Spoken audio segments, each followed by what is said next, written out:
पीले दांत वाली बहू। रंजना कभी ब्रश नहीं करती थी। उसे कितनी बार उसके माँ बाप ने डांटा, लेकिन उसका कोई असर उस पर होता ही नहीं था, जिस कारण से उसके दांत पीले पीले हो जाते हैं। शादी के बाद। अरे बहू, वैसे तो तुझ में कोई कमी नहीं है, पर तेरे दांत इतने पीले कैसे हैं बेटा? कैसे मतलब? कोई सर्जरी थोड़ी ना कराई है। वो तो क्या नाम, मैं ब्रश नहीं करती थी तो पीले हो गए। अब क्या करूं? आप कहें तो लाल करवा लूं या फिर काले? यार ये क्या है, क्यों माँ से लड़ रही हो? लड़ रही हूँ? अरे मैं लड़ रही हूँ या ये बोल रही है कि दांत पीले हैं, पीले। अरे तपस्या थोड़ी ना की है इन्हें पीले करने के लिए। बकायदा ब्रश नहीं किया है 20 साल तक, तब जाकर। छी, कैसी बात कर रही हो? ये उस वक्त तो पीले नहीं थे जब हम लोग तुम्हें देखने आए थे। अरे तब साफ करवा लिया होगा डेंटिस्ट के पास जाकर। अब देखो कैसे पीले पीले लग रहे हैं। रंजना सास की तरफ गुस्से से देखती है। फिर शुरू हो गई पीले पीले पीले।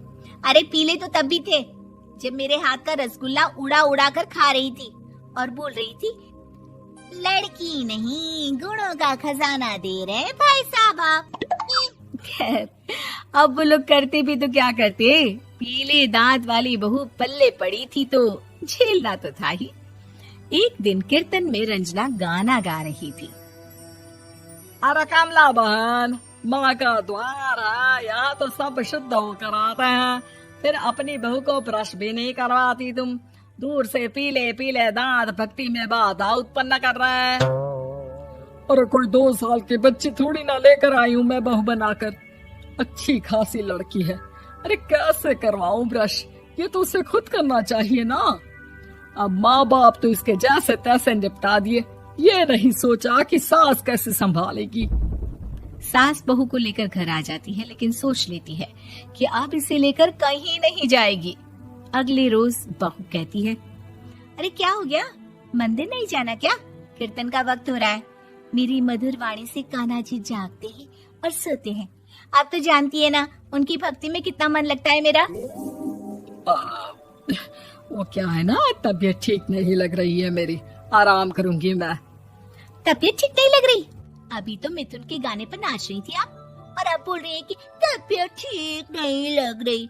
अरे भक्ति में मन लगा लो सासू माँ, ऊपर जाना है, क्या मुंह दिखाओगी आप? हाँ? सास को बहू की बात पर गुस्सा आ जाता है। मैं क्या मुंह दिखाऊंगी, इसकी चिंता तो ना कर, समझी? अपने मुंह की चिंता कर, जो ये पीले पीले दांत लेकर हर जगह पहुंच जाती है। पता है लोग कितना मजाक बनाते हैं। ना जी ना, मैं नहीं जाना कहीं तेरे साथ। तो ये बात है, कोई ना, मत जाओ, मैं अपने कमरे में ही बैठकर भक्ति कर लूंगी। ऊपर वाला दांत थोड़ी ना देखता है, मन देखता है, भावना देखता है। और अरे बस बस, तू सब कुछ दिखा, बस ये सफेद चमकदार दांत ना दिखाना किसी को, है? जा यहाँ से। बहू को सास की बात का कोई फर्क नहीं पड़ता, वो तो जैसी थी वैसी ही रह जाती है। सुबह नहाकर किचन में खाना बनाना, फिर खाना खाना, कीर्तन भजन करना और सो जाना। एक दिन, माँ जी मैं सहेली के घर जा रही हूँ, शाम को लेट आऊंगी। हाँ हाँ तो जाना, मैंने कौन सा तेरी आरती करनी है घर पर बैठकर। रंजना सहेली के घर जाती है, जहाँ वो पार्टी में जाने की तैयारी कर रही होती है। अरे शिखा, कहाँ जाने की तैयारी कर रही है? मैं गलत वक्त पर आ गई क्या? अरे नहीं यार, उल्टा सही वक्त पर आ गया। मैंने ये साड़ी और ज्वेलरी निकाली है यार, शाम को इनके ऑफिस की एक पार्टी में जाना है। बताना कैसा लग रहा है ये सब? नहीं यार, इस ड्रेस के साथ तो वो वाली ज्वेलरी अच्छी लगेगी। हाँ हाँ सही बोल रही है, मैंने ध्यान ही नहीं दिया। वैसे तो हमेशा से मस्त फैशन सेंस रखती है। तो बड़ा जाती होगी ना पति के साथ पार्टी में। रंजना कुछ नहीं बोलती, बस सोचती है कि यार काश ये बात सही हो जाती, पर मैं क्यों नहीं जाती पार्टी में? क्या इन लोगों की कोई पार्टी होती नहीं होगी? रंजना घर आती है और रात में पति से सवाल करती है, एक बात बताइए, आप मुझे किसी पार्टी में क्यों नहीं ले जाते? क्या आपकी यहाँ ऑफिस में पार्टी नहीं होती? पति बेचारा क्या कहता कि दांत पीले हैं तुम्हारे इसलिए। अरे कोई पार्टी होती नहीं हम लोगों के ऑफिस में, तो कहाँ से लेकर जाऊं? और मार्केट, मॉल, कहीं वीकेंड घूमना, कहीं तो। अरे यार सारे हफ्ते में एक छुट्टी मिलती है, तो सोचता हूँ कि आराम ही कर लूं। क्यों? रंजना मन मार के रह जाती है। पहले कभी सास के साथ मंदिर जाया करती थी, लेकिन वो भी सास ने ले जाना बंद कर दिया। घर बैठी बैठी रंजना बोर हो जाती है। तभी उसे आइडिया आता है और वो मायके जाने का सोचती है। सासू माँ, 2 दिनों के लिए मम्मी के घर जा रही हूँ। अच्छा ठीक है, आराम से जा। और हाँ, माँ से कुछ अच्छी आदत सीख कर आना कि कैसे शरीर के हर भाग की तरह दांतों की सफाई भी जरूरी होती है, समझी? शुरू हो गई ना आप। वो लोग आपकी तरह नहीं है कि छोटी छोटी बात का बतंगड़ बना दे। उन लोगों के लिए मैं मायने रखती हूँ, ना कि मेरे पीले पीले दांत। रंजना माँ को बिना बताए उन लोगों को सरप्राइज देती है, लेकिन जैसे ही वो दरवाजे पर पहुंचती है, अंदर देखती है कि घर वाले कहीं जा रहे होते हैं। अब माँ, काश रंजना दीदी के दांतों वाली प्रॉब्लम नहीं होती, तो वो भी हम लोगों के साथ चलती ना बुआ जी की बेटी की शादी में। हाँ बेटा, लेकिन अब उसे कौन समझाए कि उसको उसके पीले दांत नहीं दिखते, लेकिन उसके आसपास के लोगों को कितना एम्बैरेसिंग फील कराते हैं।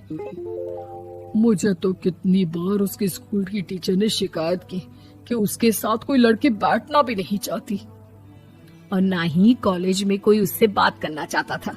लेकिन पता नहीं क्यों उसे ये बात समझ में ही नहीं आती। कोई कमी नहीं है उस लड़की में, बस यही कि दांत पीले हैं। वो तो भला हो जीजा जी और उनकी माँ का, जो दीदी को जैसी है वैसे ही रखा हुआ है। रंजना को अपने घर वालों की बात सुनकर बहुत दुख होता है। वो सोचती है कि वो क्या करे, लेकिन फिर वो सीधा डेंटिस्ट के पास जाती है, अपने दांत चमकाती है और कसम खाती है कि वो रोज ब्रश करेगी। अरे क्या हो गया? तुम तो 2 दिनों के लिए गई थी ना, पर कोई ना, अच्छा है, चलो आ गई तो। रंजना सास के सामने आकर खड़ी हो जाती है और पूरी स्माइल करती है, उसके चमकदार दांतों को दिखाती हुई। हैं? चले मंदिर। माँ, मुझे माफ कर दीजिए, मैंने आप लोगों को बहुत एम्बैरेसिंग फील करवाया। मैं आज से रोज ब्रश करूंगी।